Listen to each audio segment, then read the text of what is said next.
This is Idaho State Police document number 65 from an interview with a friend of Kaylee's regarding a tip about Kaylee potentially having a stalker. The friend talks about Kaylee supposedly having minor disagreements with her mom about paying for her phone and normal stuff like that. Then she talks about Kaylee's ex-boyfriend, initials JD, saying they were still on good terms and got along fine. She didn't recall Kaylee expressing fear about anyone. The friend says she thought at one point Kaylee had an interest in another U of I student from Coeur d'Alene. This is believed to be redacted name, date of birth 2002. The friend didn't know anyone who disliked any of the victims. The friend told about an incident involving redacted person, date of birth 2000, when she lived at a place directly below 1122 King Road. Once at the redacted residence, she and her roommates came out to the kitchen to find the dishwasher cleaned dirty sign changed to read as follows: F off Jeff. With a steak knife bent in half next to it. None of the occupants had any idea who Jeff was. We did see a clean dirty sign on the dishwasher at the King Road house, but this appears to have been in a neighboring apartment. That's really creepy that someone entered a residence and left this bizarre threatening message including a knife. One of the victims' dad had that name. Of course it could be anyone, but it makes you wonder if this was a previous residence of XK. But that isn't mentioned. The other creepy experience she related was that one time she came back from Boise and left her suitcase in the car. And when she came out in the morning, someone had moved personal effects from the front of her car into her suitcase. And then put the suitcase in the middle of the cul-de-sac. And nothing was taken except her underwear.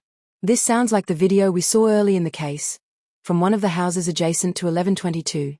I can't find the video anywhere now. So much has been scrubbed. We also saw interview reports from neighbors during the neighborhood canvass after the crime where underwear in the street were mentioned. The private driver also mentioned clothes and a shoe at the end of the 1122 driveway. Anyway, she reported it to the police. A footprint was found on the car seat.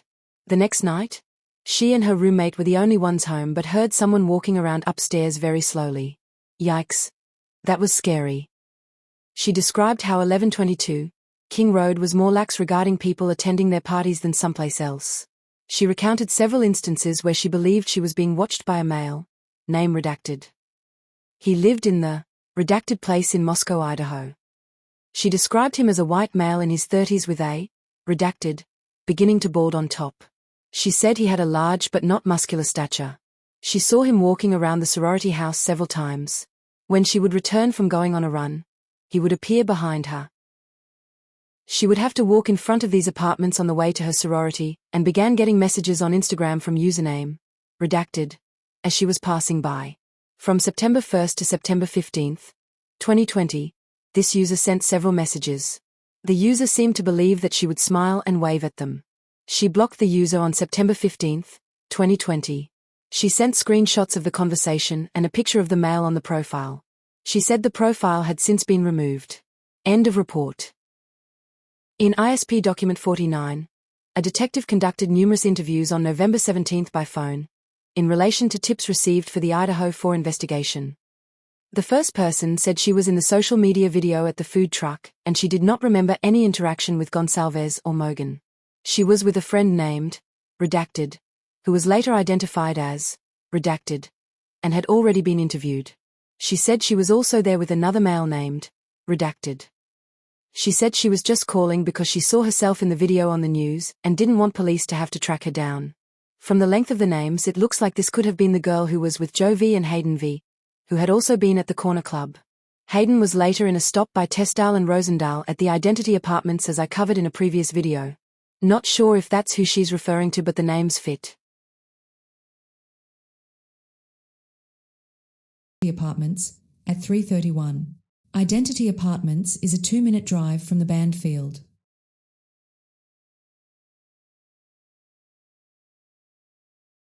D. I wasn't trying to do anything. What happened to your head? I was. This? Oh, dude, weeks ago. Oh, really? Oh, dude, I swear to God, that was 3 weeks ago. Story of my life. Date of birth. The next phone interview was with a young woman who said she was at a Starbucks in Moscow when she got a text alert from Washington State University alerting her to the homicides. Another female standing next to her got a text from the University of Idaho stating to shelter in place. She did not know who this female was, but said that the female stated she had seen a bloody knife outside of the redacted in Moscow in a drain pipe. That looks like it could be the Walmart. Only guessing. The female told her she had reported what she saw to an employee. She described the female as 5'2" to 5'4", blondish brown hair and had a redacted tattoo. The officer later spoke to a manager who said there was no record of anyone reporting finding a knife. She assured the officer they would have called police. The exterior was searched by detectives on November 16. Nothing of interest located. In the next phone interview, starting at item 13, a man stated his redacted was a Washington State University student and he and his wife were visiting for, probably parents' weekend. He said that his daughter and wife noticed a male following them while inside the redacted store, maybe Walmart again, in Moscow on the evening of Friday, November 11, 2022. He said his wife initially thought it was a loss prevention employee, but after hearing about the homicides in Moscow he felt he needed to call and advise about this male. ISP sergeants collected surveillance video from this store, and it has been submitted into evidence. No further info. In the next interview, a woman said approximately 3 years ago she had an employee at her redacted business in South Dakota named Redacted. She said they had a dispute over money, and she saw through security cameras as he became angry and started breaking things in the kitchen while holding a knife. She said she was afraid of this person and that he had mental issues. Either he or she now lived in Moscow. ISP document 50 starts out talking about the night intruder who went into a girl's bedroom in Pullman, Washington, with a knife in 2021. You can find the full video on my channel. The young lady was in her bed around 2:30 a.m. and woke up to an intruder with a mask holding a knife standing over her. She kicked the person very hard in the stomach and knocked them back into her closet, and they ran off. In the police bodycam audio she actually said she didn't know if it was a male or female. The individual was very short. Police investigated a man who lived in another unit in the building, but he wasn't ever charged. You may remember that DNA was collected from this neighbor from cigarette butts he left outside and sent to Moscow. But no connection was found. His initials were JC. Some similarities were that the girl in that incident was a waitress and former sorority member like some of the victims in the Idaho case. However, this girl didn't know any of the victims or any sorority members at the University of Idaho. You can find that interview on my channel.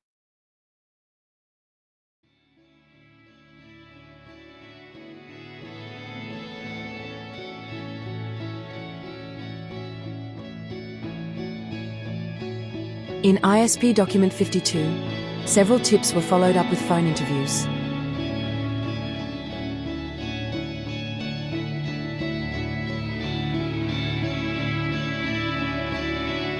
The first was a lady who wished to report a suspicious interaction her husband had had with a male earlier that day.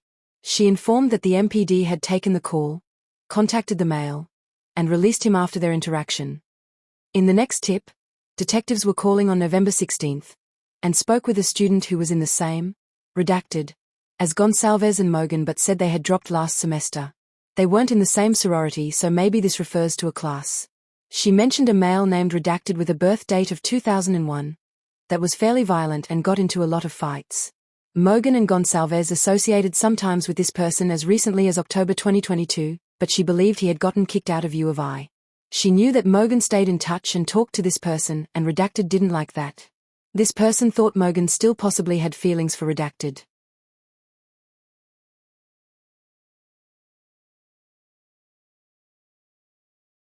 The next tip was from a student who said their friend had relevant video from the area and time of the incident. The friend, who lived near 1122 King Road, had video of someone leaving the area around the time of the incident. She said there was a homeless man with a beard and a limp that lived in the area of the Redacted where Kaylee and Maddie were spotted. Maybe she meant the grub truck. And that the male in her surveillance video also had a beard and limp. This turned out to be the light socket camera already collected by MPD. The student also mentioned that she had heard that Knodel commented on someone's TikTok around 4 a.m. that night. I have another video about the collection of the 1112 porch cam camera. I still wonder if there are others though, don't you? I put in records requests for any others, but the MPD told me I would have to know the times and addresses and request them by name. I also requested any other pertinent 911 calls, and was told the same thing. And I requested the rest of the MPD photos that were never released, and was told those fall into an area of agency discretion, and will not be released. LOL. So much for freedom of information. In item 7, the detective was following up with various people regarding Kaylee possibly having a stalker. The first person operated a business where Kaylee worked in June and July of 2022. Not sure if that was Dutch Brothers Coffee or another place. This person didn't remember any incidents with Gonçalves being uncomfortable about an employee or patron. He contacted employees and the assistant manager and didn't hear of anything like that. He said that a male named, redacted, date of birth 1996, had asked for a highlighter pen on August 22, 2022. When he was provided one by restaurant staff, he said he wanted to destroy his face and began drawing on himself. He had been trespassed by police on August 26, 2022. On the night of November 12, 2022, this person left the restaurant late around 1:35 a.m.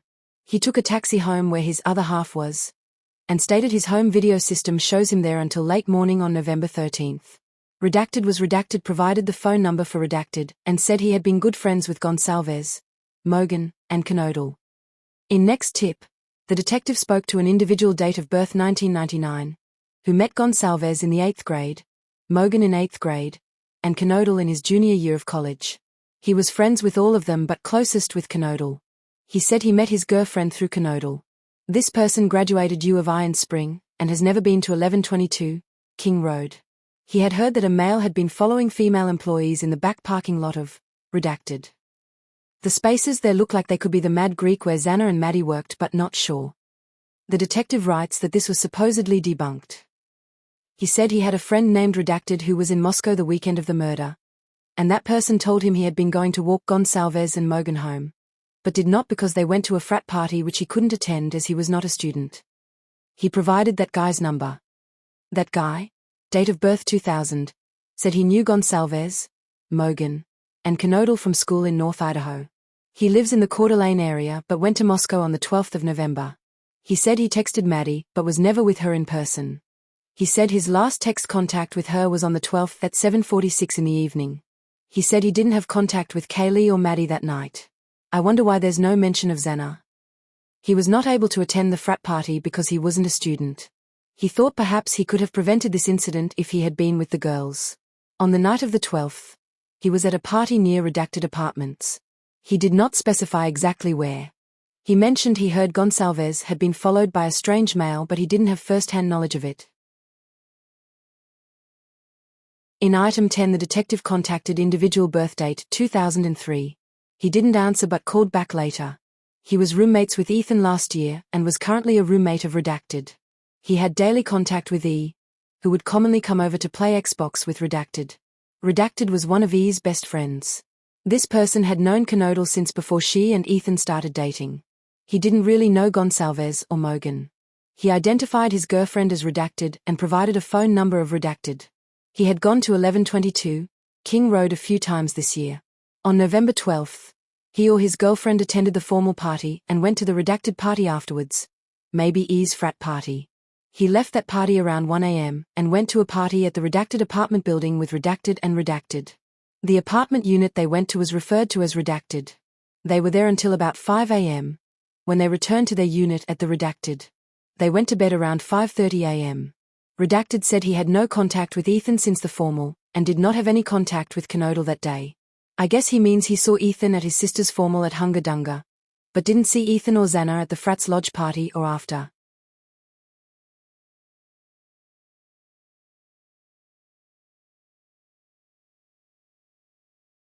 In item 11, the detective tried to contact person date of birth 2004 on November 19th, but he did not answer. He called the detective back on November 25th. He is a roommate of Redacted and was friends with Ethan and saw him daily. E's best friend in their fraternity was Redacted. Ethan would come to the fraternity house and play Xbox with Redacted almost daily before class. He had only been to 1122 King Road a couple of times. He had gone to the formal event on the night of November 12th. He left the formal event and got back to Redacted around 10:30 to 10:45 p.m., where there was an after-party event. The party took place in a common room. This appears to be the lodge party at Ethan's fraternity, Sigma Redacted. He spoke with Ethan once at the after-party. He left the Redacted around 1:15 a.m. on the 13th. He went to a party at the Redacted top right apartment with two Redacted people. There were at least two males at the apartment and he believed their names were Redacted and Redacted. They stayed there until about 3:30 to 4 a.m., when they went back to Redacted. They all went to bed around 4:15 a.m. He said his timelines towards the end of the night are estimates due to his consumption of alcohol. End of report. This was a long episode, guys. Thanks for hanging in there.